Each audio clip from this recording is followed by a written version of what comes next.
tired of this. I don't have time to be waiting when we got two wackos running around the place. Who are you to get so impatient? I've never seen you before in my life. That means I'm done with job right. Come on, man. You can talk about it now. It's okay. If fella don't want to talk, that's cool. Doubt a guy like him will rise to the ranks.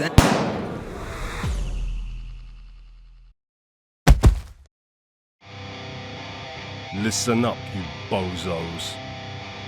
The name's Joe Chill. All my life I've been in the shadows, killing people for folk without question, but no more. I call the shots now.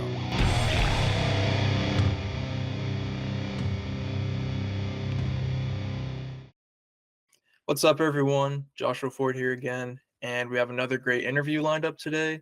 And we have with us Danny Doyle. He voiced Joe Chill in our Batman project, and I'm excited to get to show you guys this character and the project, but also the man behind the character here. So I appreciate you being here with us today, Danny.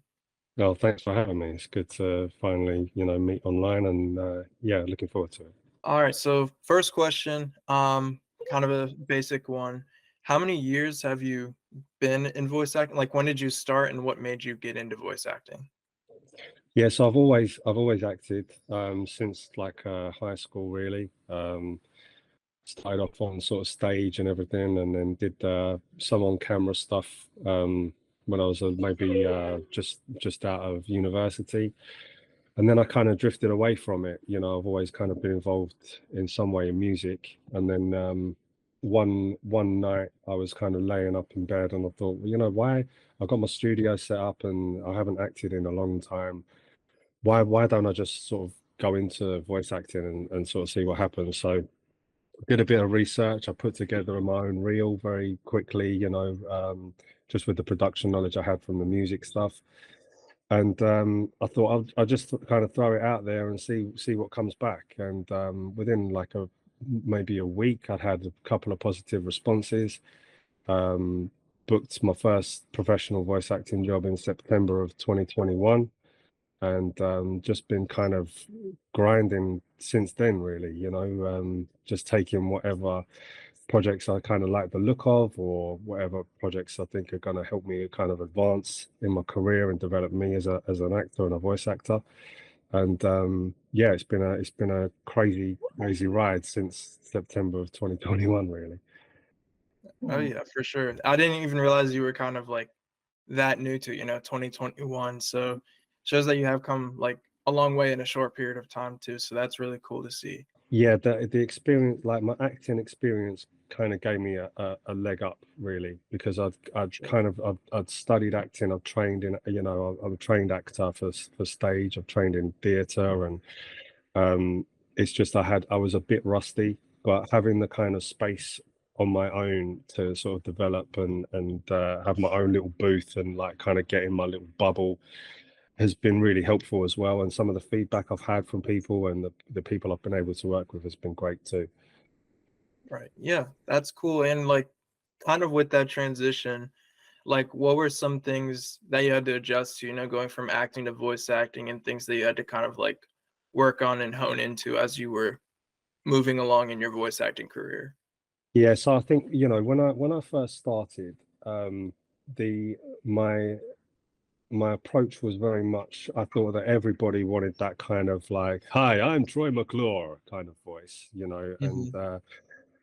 and that was kind of it was a bit of a wake up call for me, that actually most voice acting people want more natural, real, kind of authentic voices, which is great, because it enabled me to kind of really then kind of do more of the real acting work, and kind of getting into the motivations and the characters and things, like the people that we're playing, rather than just like putting on this big powerful bravado type voice. And I think that, you know when we're bringing our authentic selves into the characters that we play, I think that really benefits the character. So I think that we're always kind of, as actors, putting our own spin on things, with the help of the writers and the directors, of course, you know. But I think just kind of diving into that aspect of it has been, you know, a real kind of journey for me. For sure. Yeah, that definitely does sound like a process to go through and something that obviously can make you better too. So yeah, and like in terms of like this project here, I had the audition on voices.com, voices 123, and you originally auditioned for the role of Alfred. And when I heard your voice, I went another direction, but I had heard your voice in the audition. I'm like, you know, this guy, I could use him for something else. And I had this Joe Chill role, and Joe Chill isn't like he's not from like the UK typically in like Batman Mm. depictions, but I just liked your voice. I was like, this could be like a really cool like twist on Joe Chill, because he's not like the Joe Chills we've seen before have been either like really old men or just like a silhouetted figure who shows up for like 5 seconds. Mhm. So we just kind of went a different direction, but I think it's worked out pretty well. So kind of what made you like want to audition for the role of Joe Chill after the Alfred one? And kind of like what made you want to be a part of this project, I suppose. Yeah, yeah. I mean, you know, I think the project has changed as well, hasn't it? You know, since Right. the original, because it was originally going to be like a Lego thing, and Hmm. um, I loved Lego Batman. I love Batman generally, but I absolutely loved Lego Batman. So the opportunity to kind of get involved with that kind of thing was really appealing for me. Um, Also, at the time, I think, when did we do the original audition? It was a while back, wasn't it? Yeah, I think it was like a year ago this Was it a time, year ago? Okay. maybe. Yeah. Yeah, so like my son, was, you know, every year developed so much, it's pretty scary. But at the time, I thought, oh, you know, showing this to my son, I think he'd get a really real kick out of it. So like seeing his dad in a Batman thing, you know, I joke around a lot and say I'm Batman quite a lot. You know, I've got like Batman stuff around, and like he's probably like been my all-time favorite superhero has been Batman. So I think just the opportunity to get involved in a project of Batman was just irresistible for me. I think initially, yeah, with Alfred, it kind of makes, you know, the British kind of Alfred. I loved Alfred, the newer takes on Alfred, where with Michael Caine, you know, and his approach to Alfred, rather than some of the old, more well-spoken Alfred, you know. Right. I thought he would be a, you know, but then, yeah, with Joe Chill, I think you'd kind of identified another voice sample that I'd already had, which was much more similar to my own natural voice as well. So I thought, Mhm. like, coming from where I come from originally, it's kind of very, you know, like East London's very much associated with those kind of like, you know, sort of naughty kind of gangster type in people, and Right. so I just kind of allowed me to really kind of just bring that out, and you know, kind of put that into the character. Yeah. And yeah, you did a really good job on it because Joe Chill was like a fun character for me to kind of like bring out in the story. And I kind of wanted like, you know, that voice that was kind of like he's like a smooth talker in a way, but he's like has that sinister sort of edge to him. And I think you did like a perfect balance of that in the line. So that was That's just really cool to see like all come together too. So mm. yeah. And being a Batman fan, I think that's really cool how like, you know, you have your son who like loves Batman as well. You have all the Batman stuff around the house. I think that's really cool. Do you have like a favorite Batman project or anything like that? Like a movie or TV show that you really like? Yeah, I mean, I love. So when I was a kid, you know, the I call them the original. They were not original at all, but like the Michael Keaton Batman movies were big. And I remember having like a box set which had the first ever Batman on it, like a really old black and white Batman, which just blew my mind to see, you know. And then I Right. started looking at like the old Adam West Batman and Eartha Kitt Catwoman, and you know, they're very cartoon. It was very much like a comic strip on TV, you know, which was awesome. I love them all. I think they're all awesome, but I think the number one for me, the Christopher Nolan movies are, I think, just really took it to a whole new level. You know, the way they captured the darkness of it all, and the backstory of Batman and Batman Begins, I thought was just the first time I saw that movie, I was just absolutely blown away. I was like, yeah, this is Batman. Do you know what I mean? For me, anyway, as a you know, as a viewer and a fan. So yeah, I'd have to say the Dark Knight series by Christopher Nolan's my all-time number one. I'm probably not very unique in that perspective. No, I mean, there's not that many movies to choose from, you know. So I mean, there are a lot, but I get that. Yeah, I agree. It was kind of like a mood shift once that one hit, because before it was like, obviously, like with the original Batman TV show, it was like a more goofier, silly aspect, and like it didn't really get that serious until, like, you know, mid 2000s, late 2010s. So like, and with like the animated series, I feel like that one kind of like shifted the tone as well. But I agree, like that movie was kind of like a wake up call for like all of us Batman fans. Like, this is what we've been waiting for. So I think like when I was growing up, I had a graphic novel of Arkham Asylum, and that was just it was so dark. It was really you know, and I think even then, like thinking, man, you know, if they made this into a movie, this would be awesome. You know what I mean? Like it would just totally. And I think that the way that the Christopher Nolan Dark Knight films have done it really kind of sort of tapped into that more from you know, from me anyway. right, definitely, I agree too. So yeah, and kind of back to like acting and voice acting, with the projects you've been a part of, what would you say has been like some highlights for you over your, not only your acting career but also voice acting, like things that you are like, whoa, I didn't think I could be a part of something like this, or just things that you've really enjoyed being a part of? Yeah, that's a great question. I mean, there's so many, really. You know, I've been honored to do some of the work that I've done. I think my first ever TV commercial was it was a huge deal for me. I think it is for most actors and voice actors, the first time that your voice or your face is on TV is quite important. But when that happened, I really felt like, actually, you know what, I'm getting somewhere with this. Do you know what I mean? This is no joke now. So yeah, that was a big one for me. I think, you know, it's been great to work with people like I worked with a writer director called J Barton Mitchell. He's produced an audio series called Derelict, and that it's what he creates in audio. It's incredible, you know. For me, is just to listen to it, I think is amazing. So to be a part of that project has been fantastic for me. I love the character that I play in that as well. It's a very different kind of voice, but it's another kind of bad guy. You know, he's a megalomaniacal sort of like super rich villain dude. So playing that guy's been fun for me. And another project that we worked on together was a video game called Stasis Bone Totem, which is again, it's more similar to my kind of natural voice, but maybe a lot softer. And it's an artificial intelligence bear that I play called Moses.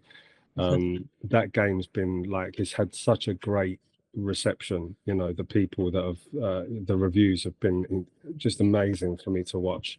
I watched a guy that played it like on a live stream, and I don't want to give any sort of spoilers away or anything, but there was a scene that I was put quite a lot of work into, and the guy was bawling his eyes out, like playing the game, you know, couldn't stop crying and stuff. So, which you don't really see very often in video games. So Oh I yeah. was really happy, not happy that the guy was upset, but you know, just kind of really touched me as an artist to sort of think that I'd had a part to play in creating that kind of emotional reaction. So I think those for me are definite highlights of my career, and I'm happy that, you know, I'm sort of building on more of those at the moment.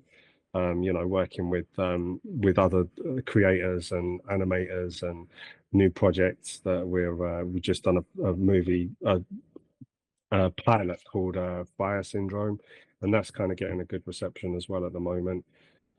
Very different character in that one again. So yeah, I'm very grateful for the experiences that I've had, but those are definitely some big ones for me.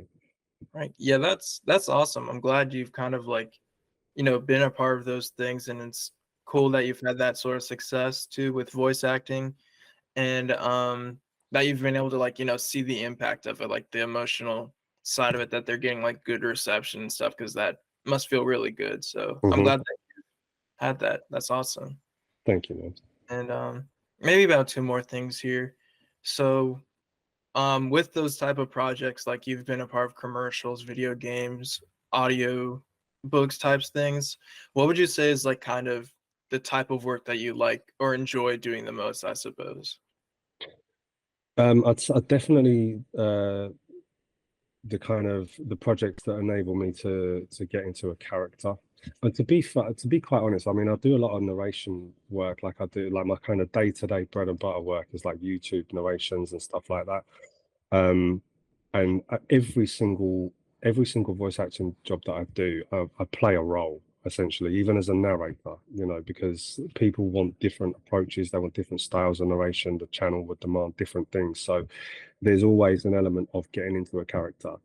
But I think that the projects, like for example, with the Batman project that we did, the project, Derelict, video games that I've worked on, that enable me to kind of really look at a character and think, right, how are they going to react to this, and what's going on in this scene, and kind of building that, that relationship with the character, developing them. That's what I really, really love to do.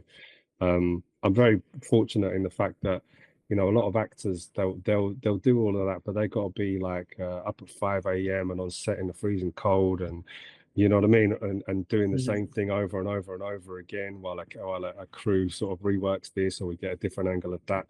And I get to do a lot of that work just sitting in my booth, in my home studio,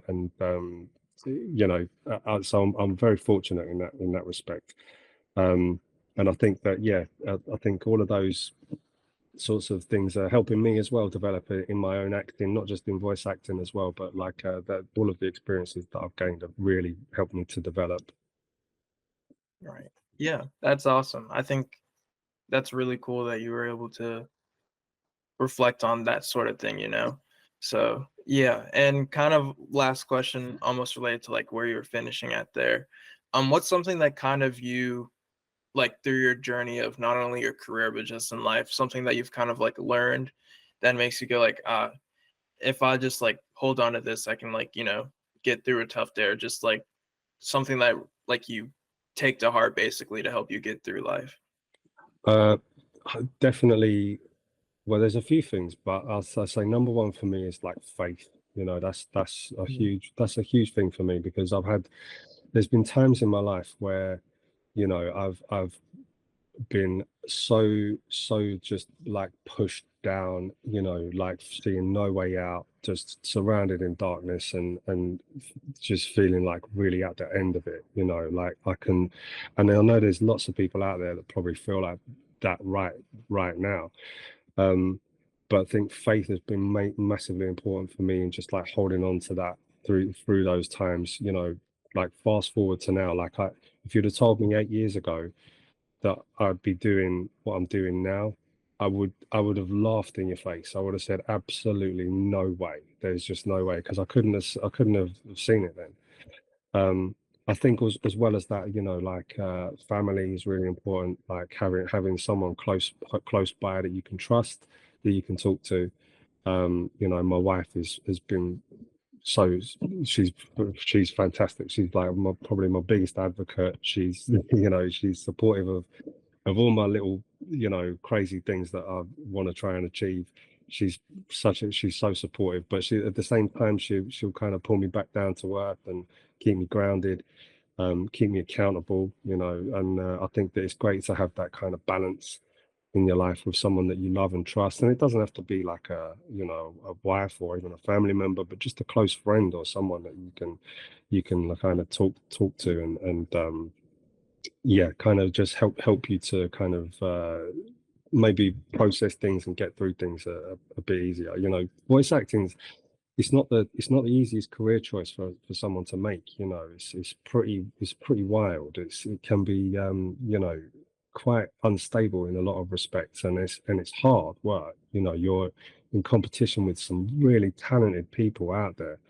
Um, and like, you know, you got to have that faith that you can do it, faith in yourself, and that belief, you know, that every audition that you're doing, it's helping you to become a better actor. You know, and when you get those rejections, you know, you just need to, they say like send the audition and forget about it, and sometimes that's really hard for an actor to do, because you think, I put everything into that, like, why didn't I get that? And it could be something so you know, so tiny and so trivial, and you might, you know, like the casting directors, they often say like sometimes it's so hard for them to actually make that final decision on, like, it could come down to two people, you could be one of them, and it could come down to something so minor that you wouldn't believe it if they told you. But you know, you just got to keep going, have faith, you know, just keep believing, keep pushing, and you know, you'll get there. So.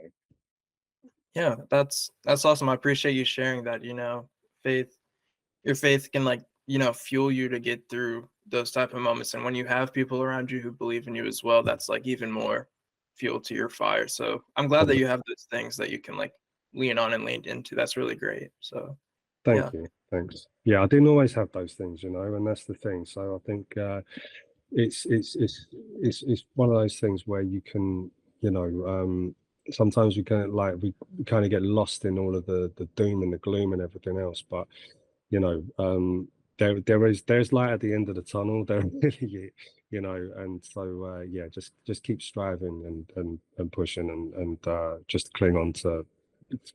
For me anyway, like clinging on to that faith's been huge for me. Right. Yeah. Well, thank you, Danny. I appreciate your time again and for sharing all that you did. I definitely got a lot out of this interview, and I'm sure the people watching and listening will get a lot out of this too. So, yeah, I really appreciate your time. I'm glad to have you a part of this project, and I'll definitely link in the description here for the people watching Danny's links that you can find him at.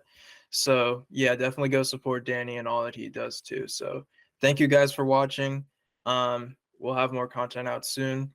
But yeah, I hope you guys have a good rest of your day.